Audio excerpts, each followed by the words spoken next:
उस मारपीट के दरमियान लड़की के साथ ऐसा कुछ घटना हो जाता है कि उसके गर्भ में यानी गर्भ पे जिस तरह से उनका प्रहार होता है, प्रहार के बाद जब लड़की के ऊपर प्रेमी लड़के के घर वालों द्वारा प्रहार किया जाता है तो उसे ब्लीडिंग चालू हो जाती है।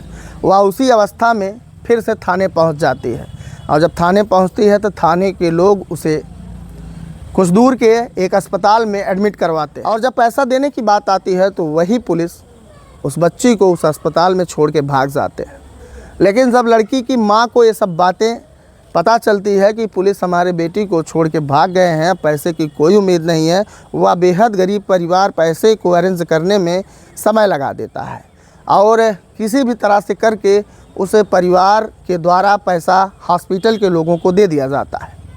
हालांकि लड़की वहां से डिस्चार्ज होकर के घर पे आती है लेकिन उसका मुकदमा थाने में दर्ज नहीं हो पाता है। लड़की एसपी दरबार पहुंचती है ज़िला मुख्यालय और एक बार फिर कप्तान साहब के दरवाजे को खटखटाती है, शायद यहाँ से हमको न्याय मिल जाए। लेकिन लड़की का कहना था कि हमें वहाँ भी कुछ न्याय नहीं मिला।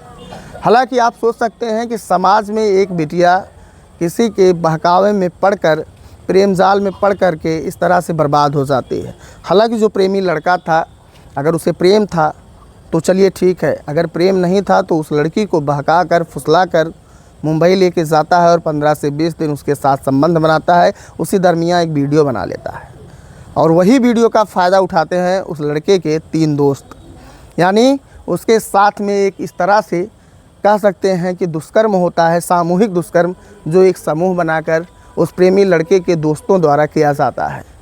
अब आप बताइएगा कि उत्तर प्रदेश में आखिर एक बिटिया के साथ में ऐसा कैसे हो सकता है। ये जो घटना है ये दिल को दहला देने वाली है। हालांकि इस घटना की रिपोर्टिंग हम अपने दूसरे चैनल पे किए हैं जिसका नाम डाटा रिपोर्टर न्यूज़ है। उस पर आपको लड़की का पूरा बयान भी मिल सकता है। अगर आप जाके देखना चाहें तो यूट्यूब पर सर्च करें डाटा रिपोर्टर न्यूज़। और बाकी आप क्या सोचते हैं इस घटना को लेकर के कमेंट में ज़रूर बताइएगा।